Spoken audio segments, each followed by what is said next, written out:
and welcome to today's video, and welcome to a very overcast and windy day here in the UK. Annoyingly, the day that I decide to make my video, the sun goes out. I'll start by apologising for the delay. I've been ill, as I mentioned in my previous video, and on top of that, I've just been so busy with work and a few other excuses that I'm not going to share. But here we are. The long-awaited 5 things that I like or love about my car. So I thought I would start on a positive note and then talk about the things that I dislike afterwards. So I'm going to kick this video off with a really generic thing that I love about this car, and it was actually the thing that stood out to me initially and was one of the main reasons that I decided to buy this car, was the way it looks. Now, to give you some context, I had spec'd my own RS3 long before I got this one, and it was completely different. I spec'd it in white with the black styling package. I was just going for a very different look, and if I'm being honest, I never thought about owning a blue car, and I always preferred the black styling package, as many people do. But in seeing this car complete, it just looks great and is what initially drew me to the car. So when I saw it in the dealership, went over, checked it out, and I was like, this looks fucking great. So that is why I initially bought the car. Now, I appreciate that you can't see much of the car behind me. However, I will include some B-roll so that you get a better idea of what I like about it specifically, which is how it looks from the front. I like how mean it looks. I feel as though the car has a really nice presence on the road. Of course, I don't get to see the car much on the road because I'm usually driving it, but when I've let other people drive it and I see it coming towards me, it looks great. The other thing, which is it's a bit of a weird one, it's very, very specific, is on the front wheel arches where they're flared a little, there's like this little groove in the side skirt, and it just looks really fucking good. I don't know why, but it just looks good, you know. It's like, it's a nice little design cue. Of course, the back of the car also looks great, especially with the sports exhausts. I don't know, and you may be able to correct me in the comments, but I don't know whether the non-sport exhaust facelift RS3s have the chrome tips or the silver tips. I never liked the way those look, so I'm glad these are black. It has nice little framing as well, you know, the aluminium pack just frames the exhaust nicely, and it has a pretty beefy rear diffuser as well. Of course, I don't think it does much, but it looks great, and that's what we're talking about.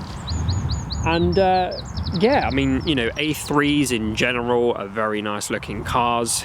For some of you who may recall, when I was making videos about my S3, I wasn't actually a fan of the facelift because I thought they'd made them look really soft. But now, with the RS3, because it's a little wider, it's a little lower, it has those bigger wheels, I just think it looks menacing.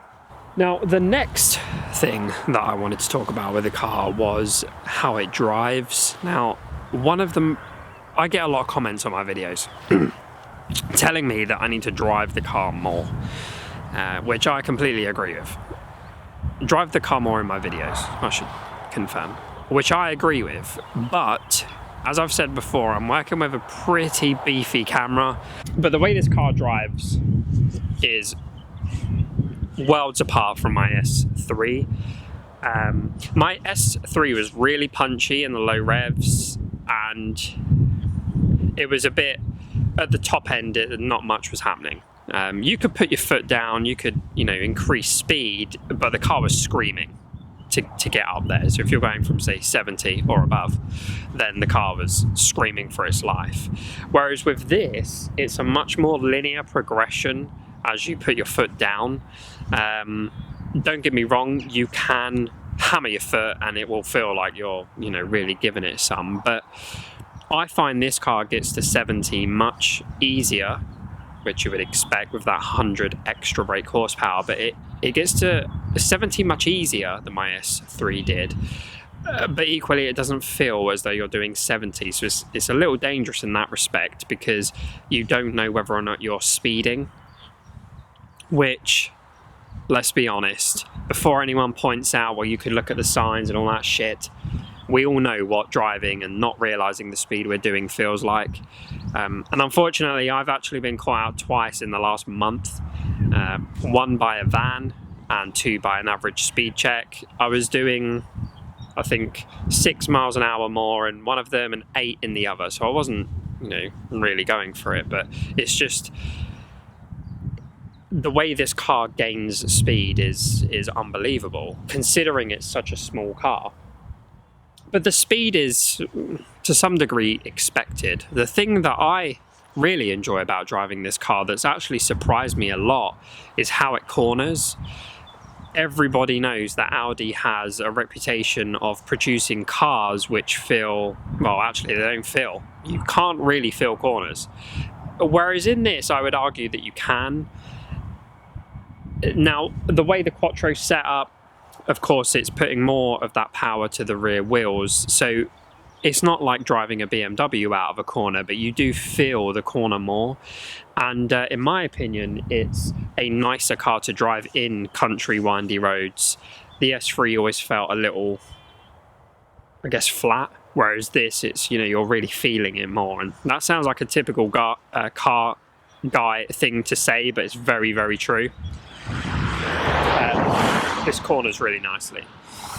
The other thing is the way it goes through the gears. Very, very smooth. No big news here. Most people who are familiar with Audis or have driven an S-tronic Audi before will know that the gearboxes are great.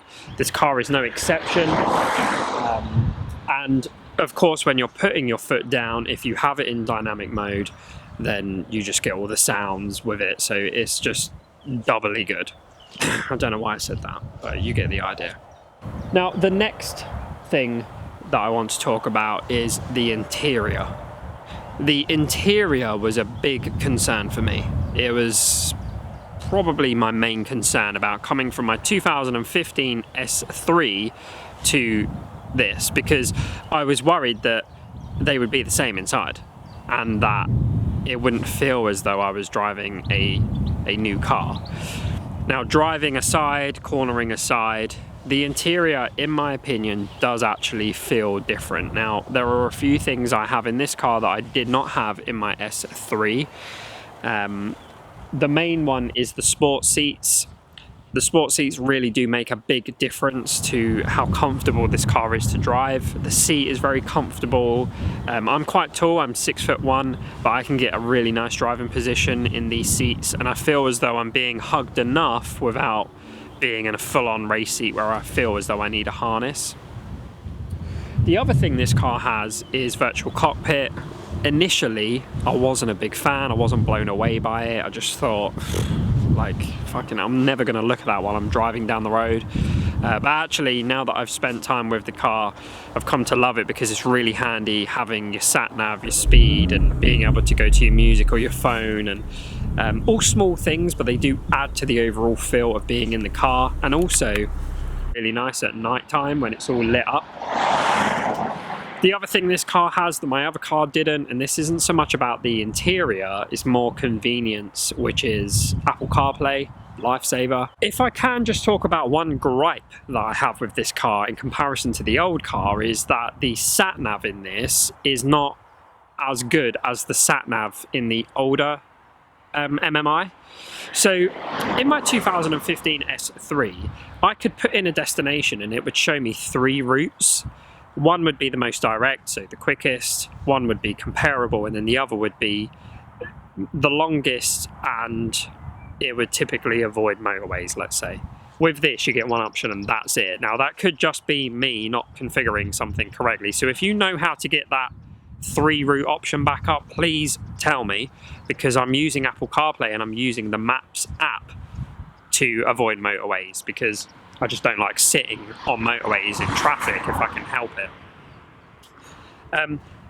Just going back to the interior, the other thing I like is the Alcantara steering wheel. I will say that it does seem to be wearing quite quickly, however it does feel nice and it adds to the overall sporty feel of the car. And also I have carbon inlays, which again I feel just make it feel a little bit more sporty, but also it just looks very complete. I mentioned the virtual cockpit looks nice at night time, so does the general interior, because the lights are now white as opposed to red, and I think they look much nicer, and it's just a nice place to be. Now, the fourth thing that I like about this car is, of course, the sound. The sound is one of the driving reasons, no pun, as to why I wanted an RS car to begin with. This car sounds immense, and what I like about this car's sound is it has 3 variants. So you have your driving around town, you know, not really putting your foot down, quieter sound, which is going to sound crazy, but do bear with me. It kind of reminds me of driving an RS6. I don't know why, it just has that like V8 kind of sound. I'm not comparing them, but I do think that they are similar to a degree.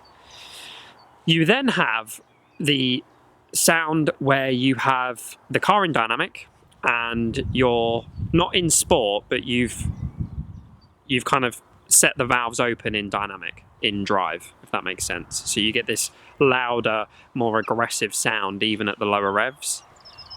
And then you have dynamic full-on sport mode when you're gunning it, and the car just sounds so good. I included a clip at the beginning of this video where I did a drive-by. I was driving up a hill. You can't quite tell in the footage, but I was driving up a hill, and I think it just does justice to what this car sounds like when you're giving it some. So I'll include it again.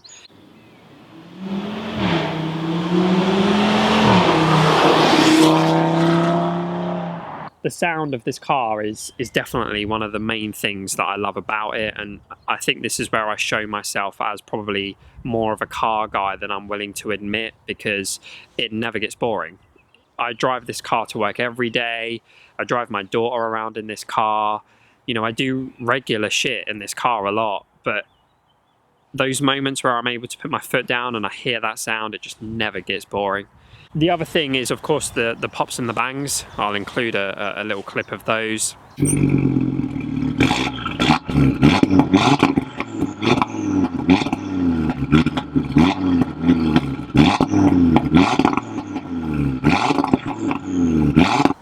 When I first got this car, I was a little worried because I thought, hang on a minute, why am I not getting the pops and the bangs? Like, you know, what am I doing wrong? I didn't want to blow the revs out.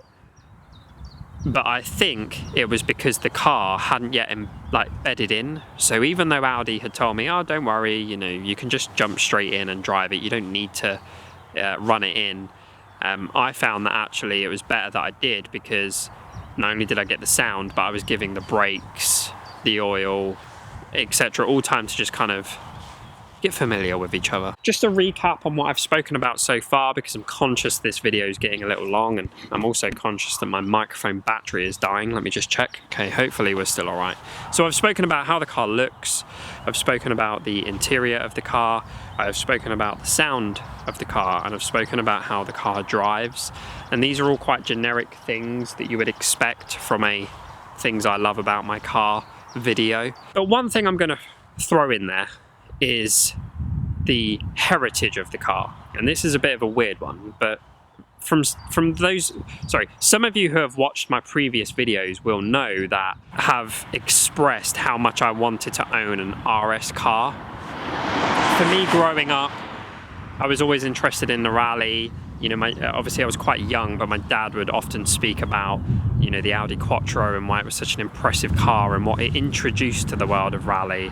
And my aunt actually had a ton of Audis, never an RS, but she had many different Audis, and that's what kind of exposed me to the brand. When I was old enough to drive, for some reason, you know, owning an Audi was a statement of sorts. So I bought my very first A3. It was a diesel. I love that car. Then I got my S3, and the goal was always to try and own an RS car, and now I do. So for me, it's a big achievement in terms of what I wanted to do with my car life, but also just owning an RS car. There's just something about it. There's so much history and heritage in the RS brand, and just being a part of that feels cool. Like, I don't know if that sounds corny, and I know many of you are going to comment on the video and say, well, actually, you don't own the car, blah, blah, blah, blah. But I at least get to drive it every day. I at least get to enjoy all of those things that I've mentioned prior to this. And to me, that's just a really, really big achievement. And that is the 5 things that I love about this car. Until my next video, thank you very much for watching. Peace.